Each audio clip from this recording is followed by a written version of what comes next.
Hello and welcome to Public Conscience, the anti-corruption program produced by the Progressive Impact Organization for Community Development, PRIMOG.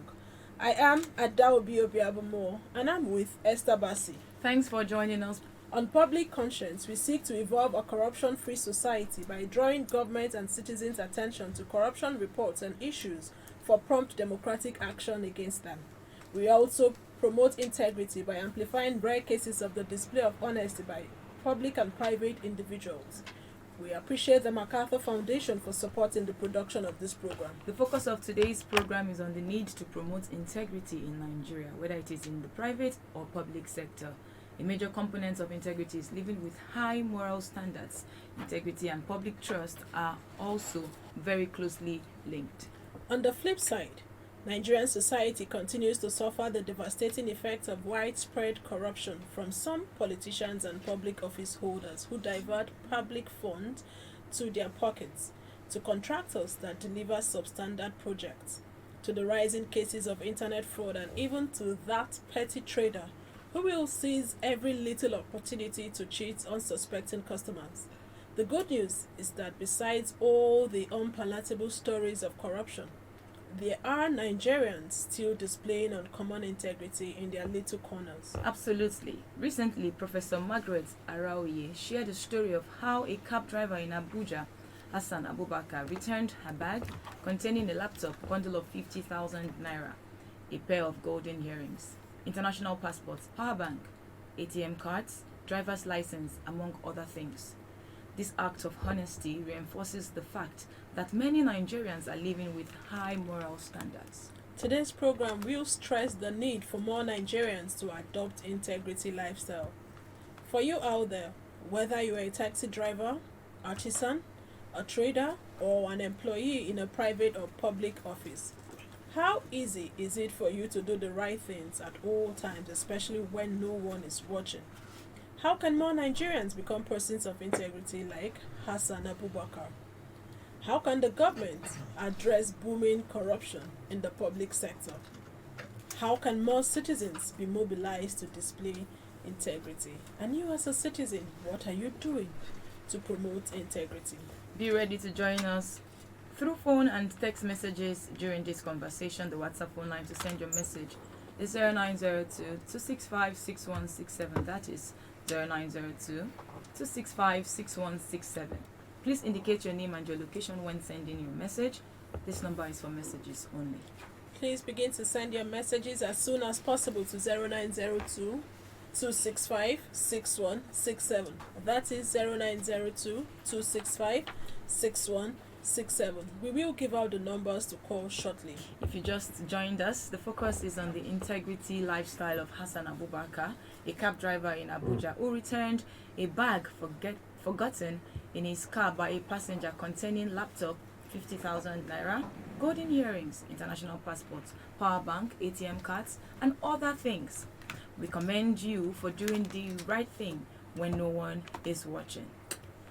We will also look at how Nigerian society can change the culture of corruption and impunity in the public sector. But joining us in the studio to have this conversation is the program manager at Accountability Lab Nigeria, Nenga Shriwa. You're welcome. Thank you. All right, thank you so much for that. We also have in the studio the program officer at Akin Fadeyi Foundation, Zira Precious Ismaila. You're welcome. Thank you very much for having me. Patience Helazira Ismaila. Thank you. Thank you so much. We will be joined by the cab driver Abubakar Hassan via the phone all the way from Maiduguri in Borno State. Abubakar Hassan, thank you so much for joining us. Thank you.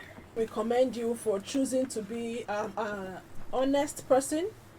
But what made you to return the bag containing money, laptop, and other items forgotten in your vehicle? Yes, I'm working at taxi driver for Abuja. I'm working along airport road. So I take this Madam Margaret Elabisi. She told me she want to go drive me airport. I say she must go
Okay, wait till you try talk say Abubakar.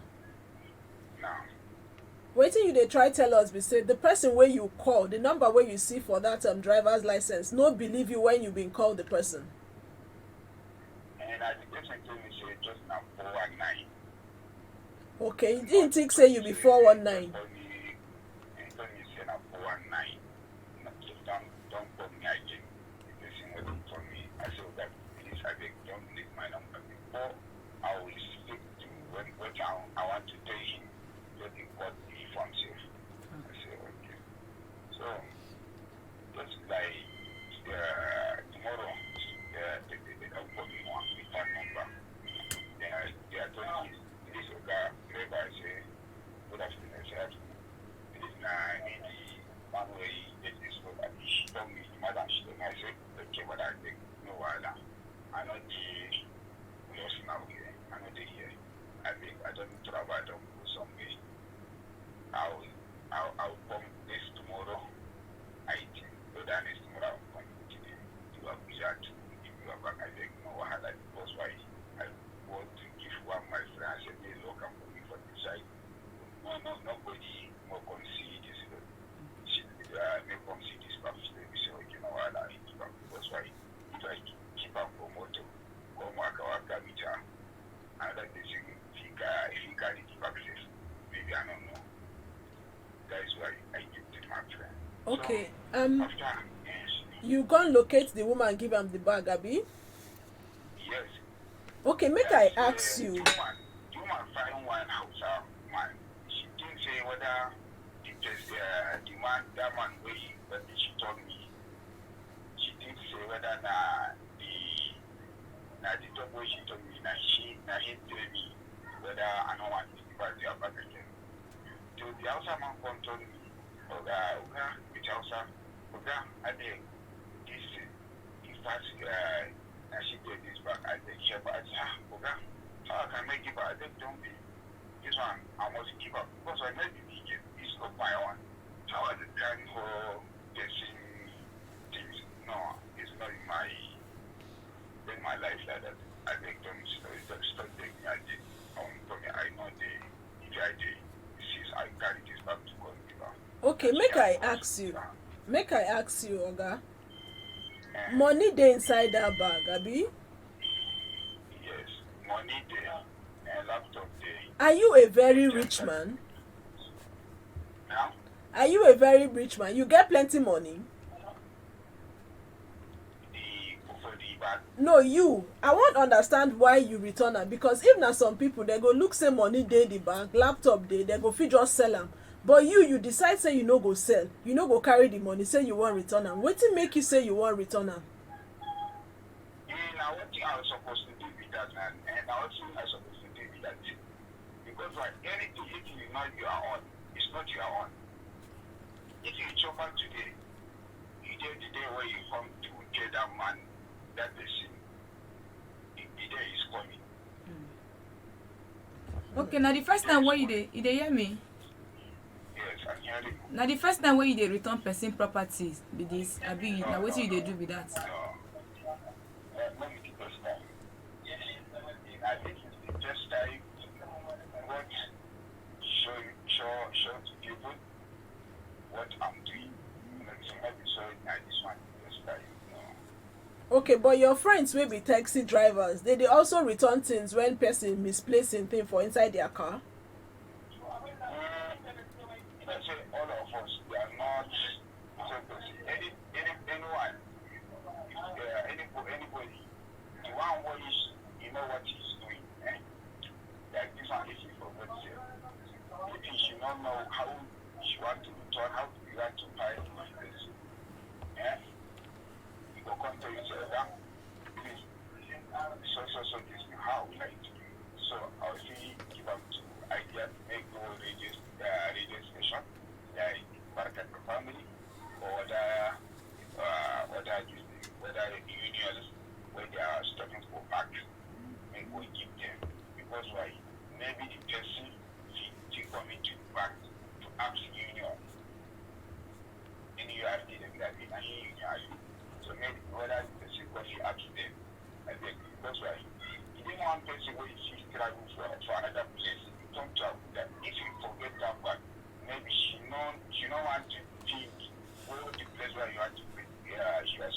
as what you said. Because why?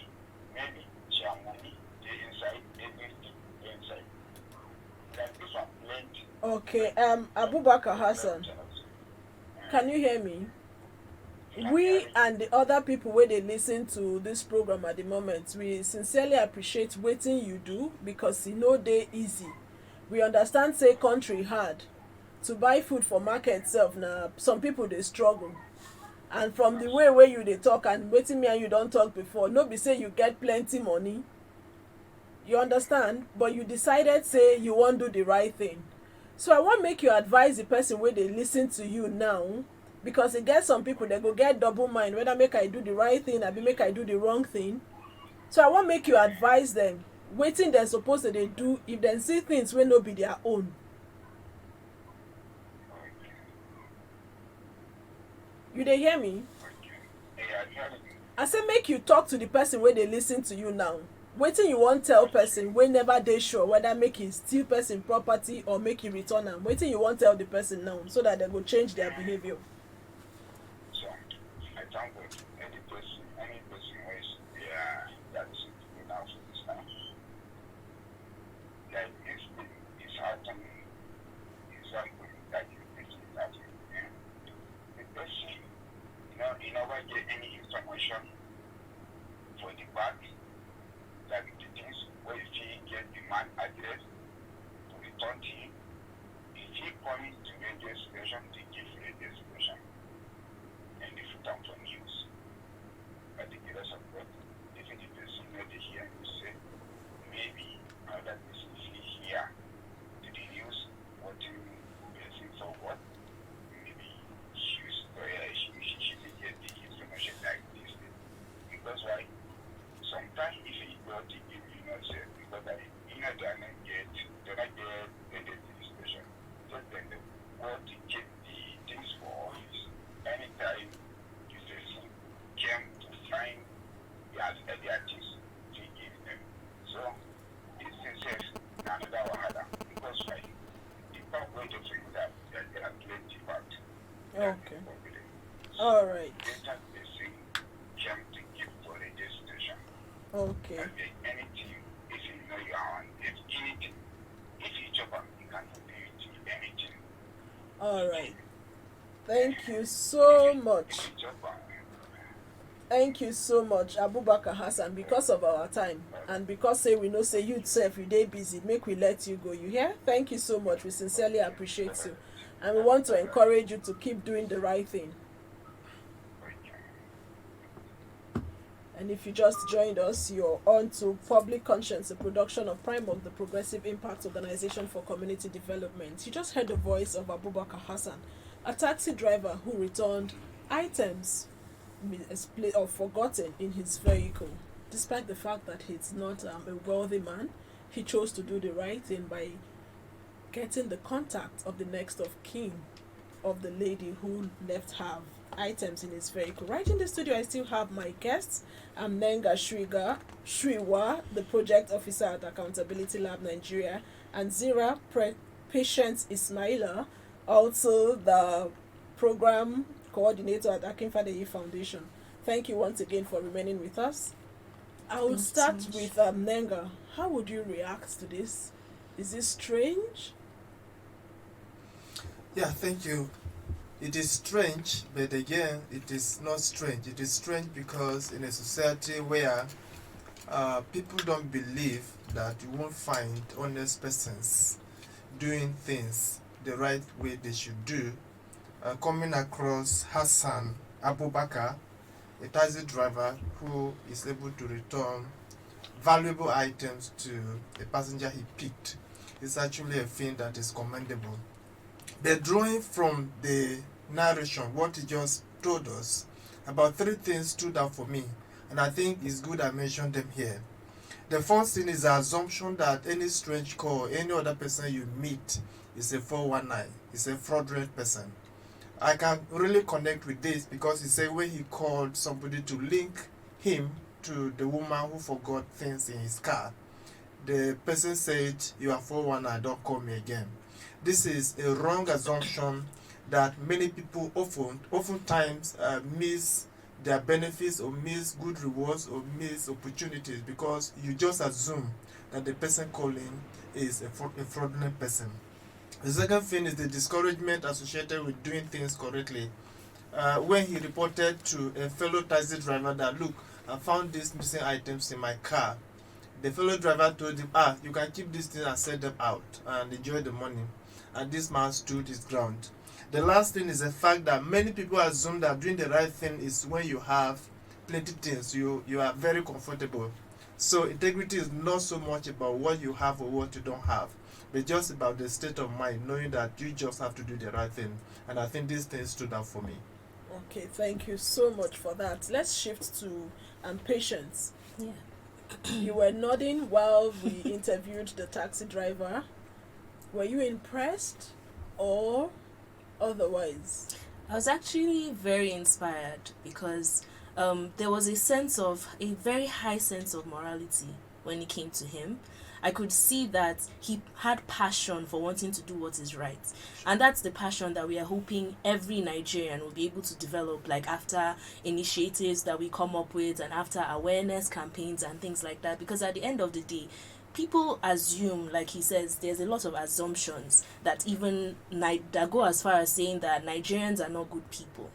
But when you see and you encounter people like this that are coming from a level where, like, you see people stealing and then you say it's because they are poor or because they don't have something to feed on or something like that. But then you see people that go out to get their daily bread, and regardless of the circumstances that they face, they also always maintain integrity. And from what he said, it's something that he sees as a norm. He's not seeing it as, oh, it's something I just did today, tomorrow I may not do it. It's something that is a norm for him. It's something that obviously it came right from childhood. Because when you see people passionately talk about, I can't do this, it's a sense of moral high ground that they've developed over years. And some even came about it as children, when parents teach about, okay, you don't do this, this is wrong, this is not right. And then the sense of right and wrong. So it's just an amazing thing. I was nodding because I was really impressed. And the way he was narrating the story, you can tell that he was excited. You can tell that he was proud of himself, which I think he should be.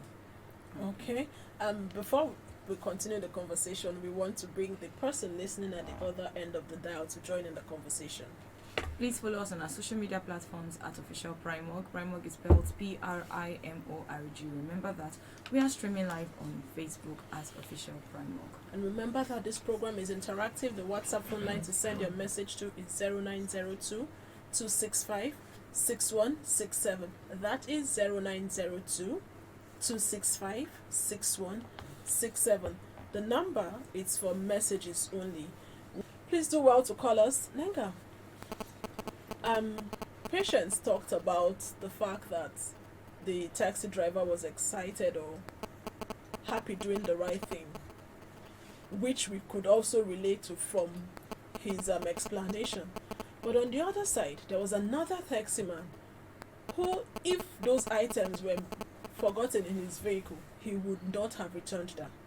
So how then do we mobilize more citizens to be persons of integrity like Hassan? Thank you so much. I think this is a useful question. And I think the bottom line begins with appreciating the fact that what if I am at the receiving end? What if answer here has to do with what if I'm the one that loses these properties? What if I'm the one that loses these belongings? How do I feel? That's the first question. The first one has to do with is it the right thing to do? I know doing the right thing is always very difficult, but this is the point that we need our families to begin to mobilize this. A couple of days ago, I was talking to an elderly person, and the person told me, look, when we were growing up, so the question now is, where is when we were growing up in our families? How many families today teach these values to their children? Then what is the school offering? What is the society generally offering? What is the government agencies, especially the law enforcement, what are they offering? So this is an issue that has to be looked at holistically. No, every hand has to be on deck so that we can be able to tackle this, because this is a great a virtue that should be cultivated in our society. Basically, the challenges we're having in our society today are because we don't have honest persons, we don't have people of high moral standing in our society, not just in government, not just politicians, not just civil servants, but at every strata and every life endeavor you find themselves. So we have them, maybe whether they are mechanics, whether they are taxi drivers, whether they are food vendors, wherever these people are. There is one thing that you always ask you: what if? That food that you are giving out, what if you're the one eating it? That fake drug you are selling out, what if your brother, your wife, or your sister is the one taking it? So by the time we begin to ask these questions, I think the society will begin to head towards the direction that, look, everybody has to do the right thing, because doing the right thing is just to help us build a society together. All right, thank you very much. Doing the right thing helps us build our society together. Let's come to Patience.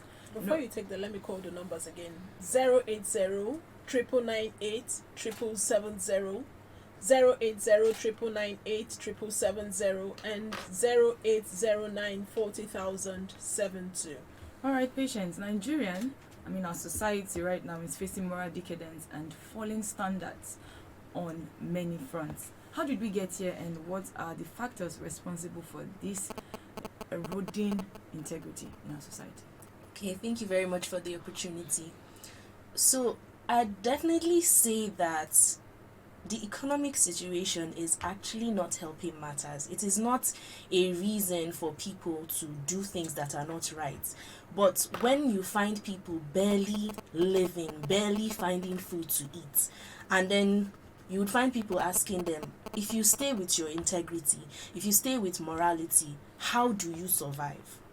So now we've gotten to the point where we see that it's not my business, I'm living life, I'm satisfied, I'm okay, and then some other people are going through stuff that every day it's a struggle. So my question is, how are people being helped? Where is the empowerment that we've heard about over the years?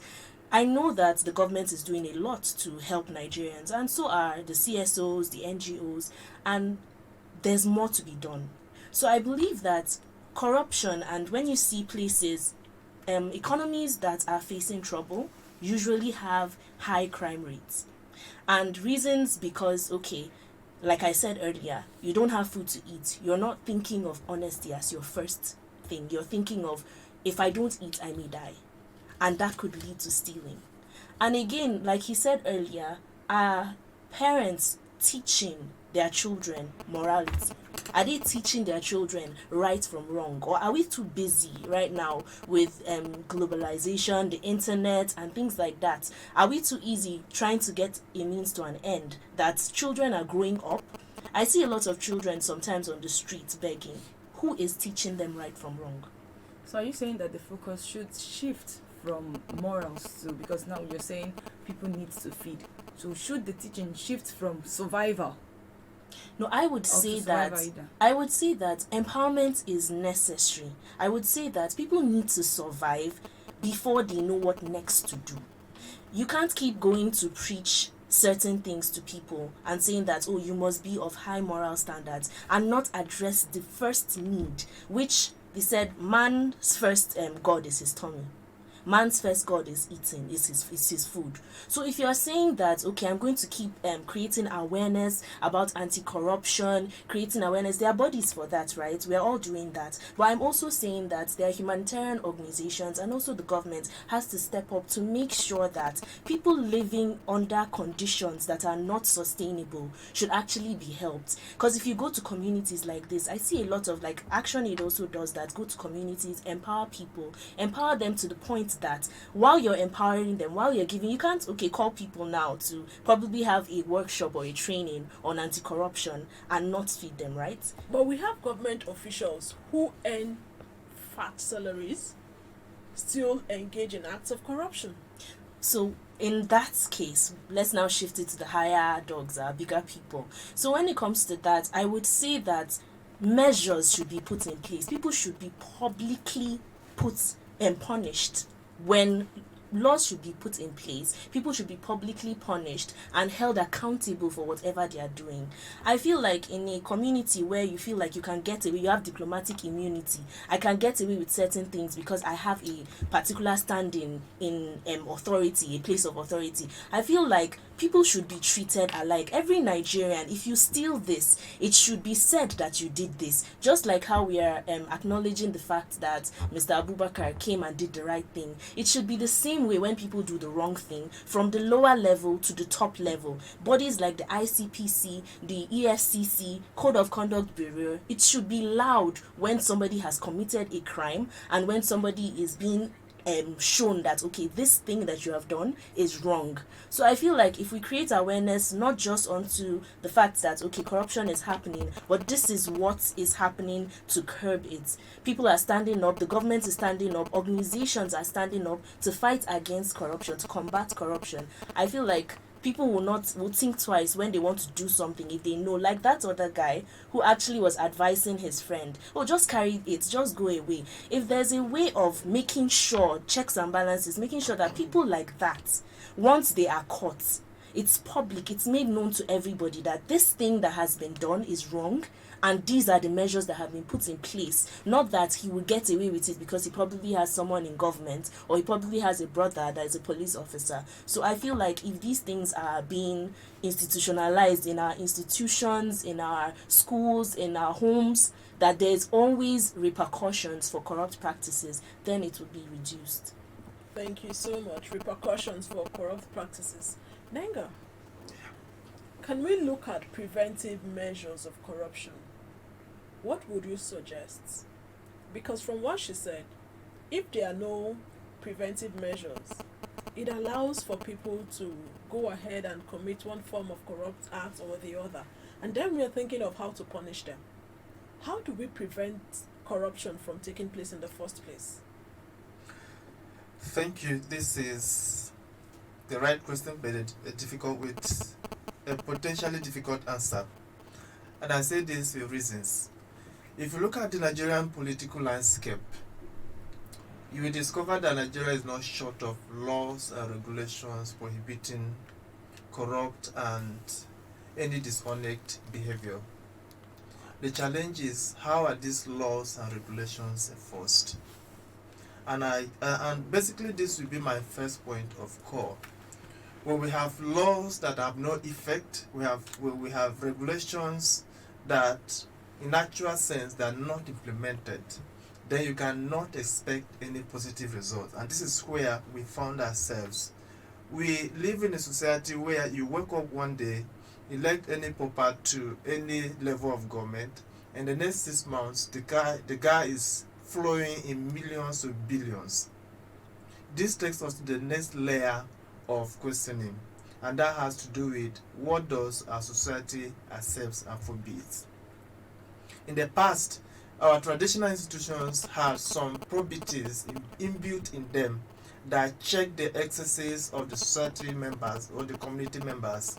Today, most of these guys that we know earn their luxury living through fraudulent means are people that accept chieftaincy titles.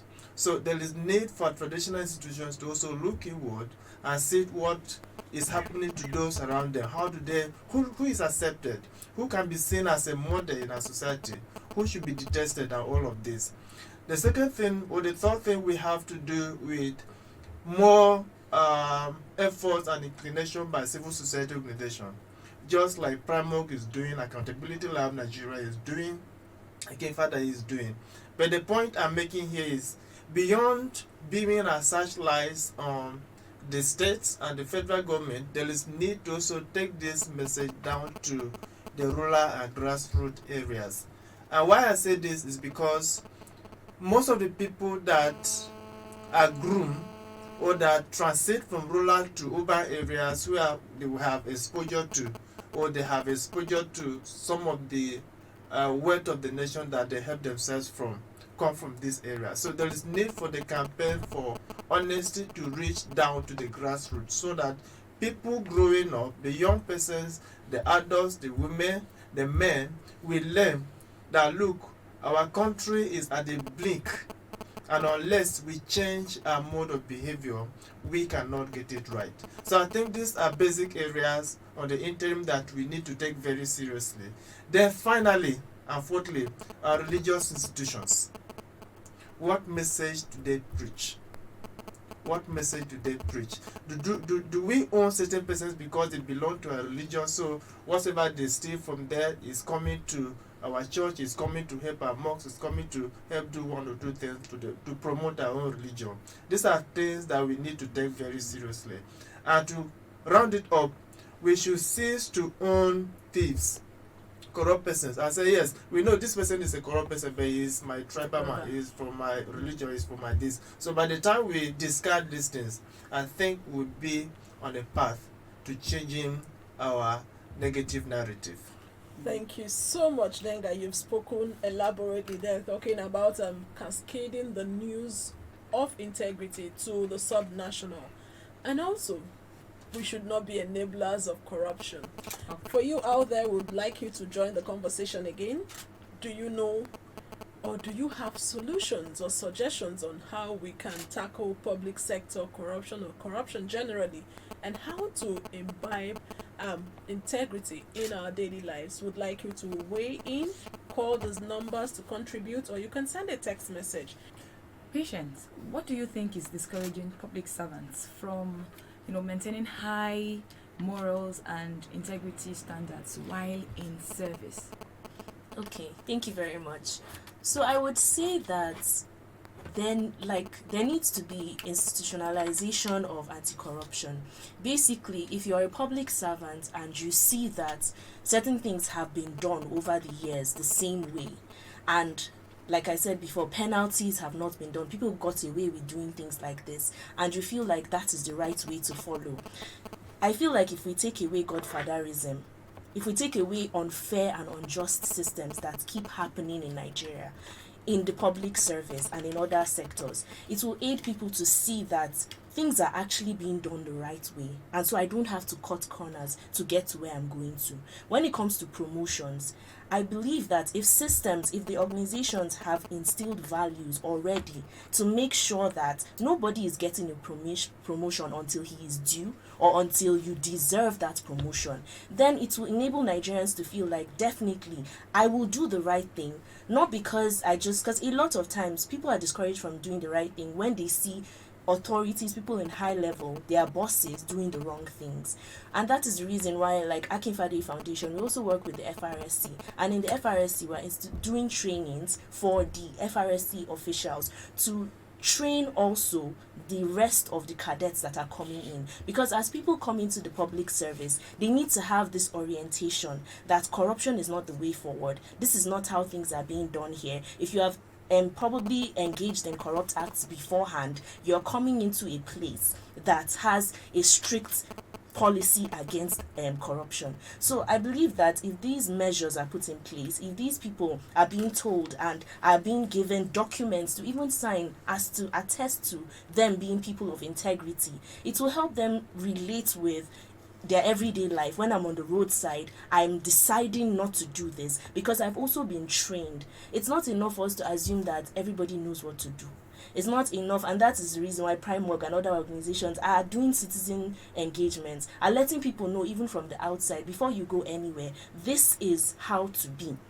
Integrity is the way to be. Accountability Lab is also doing the same thing. So when people already know, even before they get the jobs, even before they go into, even while they're being trained for a particular role, just the same way you're training them for the job, you're training them to combat corruption. And I believe that having that will have a seamless system where back it will just keep going, with anti-corruption being the order of the day, not corruption.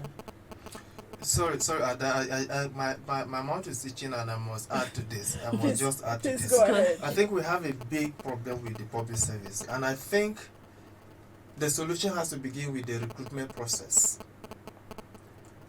To the best of my knowledge, in the last 15 years or so, we don't have a fair recruitment process in the Nigerian public service.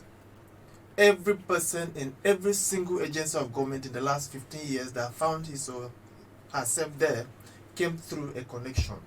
Everybody? Yes. Maybe I'm You sounding sure? maybe I'm sounding I think too you should much. say a high But percentage or I something. can speak about 95% from 20 in the last 15 years that found themselves in public service are those who came through connection. And what that means is that their allegiance is not to the service, but to the people who brought them. And they know that every single thing they do, no matter how bad it is, they have the backing of these people that bring them in. And so, because they know they have a strong backing somewhere, they feel and really they do anything and everything and go away with it. And this particular point has to be addressed. Otherwise, we keep having a repeat of dishonest, untruthful public servants in our country. The second she mentioned is the issue of training. We had a program with BPSR and a couple of ministries, federal ministries and agencies sometime in 2023. And the revealing thing was that about 80 to 85% of people that were convened in that hall, a hall that had over 100 persons, less than 80% of them knew about the code of conduct of the public service. So how do you have people who have been in service for more than 10 years and they don't know that there is a code that regulates their behavior? And that same person attested to the fact that they have never done any training that relates to what regulates their behavior. This is alarming. This is quite alarming. And this has to be addressed. Then bad examples. You are saying, oh, we are A civil servant not being aware of the code of conduct. They don't know. They haven't seen it. That's terrible. So what They haven't training do seen they it. have then? They have not even done any training that relates to what their behavior should be like. For more than 10 years, many of them attested to that. It was shocking. It was so shocking. And Then bad examples. training is also good for staff. You don't employ people and not train them over some years. Nothing, no addition to their Even retraining. retraining, After yes. training, you have to retrain to make sure that they're in line and in check. So, Okay, because of our time, as we begin to wrap up, we know that the family is a microcosm of the larger society. Nenga, how then do we imbibe values in our families? Are you there? I been answering this question. I always make reference to. So many listeners should not mistake me for an old man, not old. But I grew up seeing things differently from what I'm seeing today, and I want to bring in family from that perspective. Growing up, I was a child of everybody in the community, where if I misbehave anywhere, my neighbor could scold me, could beat me, and report me back to my parents. That no longer happens today. And I think this is the beginning of the missing link in the social behavior we see in our society. Until everybody sees every other person's child as his or her child. So when that child misbehaves, you have a responsibility to correct him, to scold him, and possibly to beat him. What if the parent of the child wouldn't want anybody in the community to touch their own? That is why I say I'm heaping this on parents. That is a missing link. And that is why I say my parents could accept that and they could do that to other persons. Today, that value is gone. You have families who live in their flats for 20 years. They don't even know their next door neighbors. This is a big challenge. So families must wake up to this responsibility. The second thing is what the families themselves teach. Going to school in those days, I could learn handwork. I do a lot of things. I was beaten by my teachers and done all of this. Today, no parents accept anything from a teacher from the school. So even in the school, the parents still teach the teachers what to teach their students. Exam practices begins by parents giving money to their teachers and to schools to aid their children pass certain courses. In certain schools, you have to pay money for your child to take certain positions. These are things that destroy our moral fabrics. And I think the family has to come in strong on this. The religious angle, which is very close to the family too. what they teach and how they help us to practice what they preach is key. Until we get this, any other thing we are talking will be very difficult to achieve. Thank you so much. Just to quickly add that if you neglect to do the right thing, everybody will suffer the consequences in one form or the other. We talk about corruption. Another aspect of corruption is impunity. Esther, we need to go. Okay, Let's so get let's your get perspective. Patient's last take. In 1 minute, how can more ordinary Nigerians be encouraged to display integrity? Okay, thank you very much for the opportunity. So I would say that Nigerians should focus on being trustworthy, being patriotic, regardless of status. I believe that it always pays to be a good person, it always pays to be honest, and you never can tell, just like the opportunity Mr. Abubakar has to showcase who he is as a person. If you're looking for that opportunity and hoping that one day you would be recognized, you will be, you will get your turn. So I'm saying that people should abstain from corrupt practices, people should report corrupt practices, because it's not enough to abstain from it, but when you see it happening, being able to report. You can also report on the Akinfade Foundation Flag It app, and you can download it on your Apple or your Google Play Store, and that's an accountability app where you can actually report acts of corruption being done to you. So I would say lastly, it doesn't pay to be corrupt, and you find yourself in circumstances that are beyond your control, always choose to be a person of integrity, because at the end of the day, you do not want something to be done to you, do not do it to others. Thank you very much for this opportunity. Indeed, integrity pays. We really must go, Esther. Please visit our news website, primognews.org, that is primognews.org, for all the details of our reports and interviews. Visit our website, www.primog.org, to get all the information about Primog. And you can watch our videos on Primog TV, our YouTube channel. Please subscribe to get reminders when we have a new post. We sincerely appreciate our guests, the project officer at Accountability Lab Nigeria, Nenga Shriwa, and also the program officer at Akinfade Foundation, Patience Zira Ismaila. Thank you for being a part of today's episode. Thank you very much for having us. We sincerely appreciate the cab driver who spoke to us via the phone all the way from Maiduguri, Abubakar Hassan.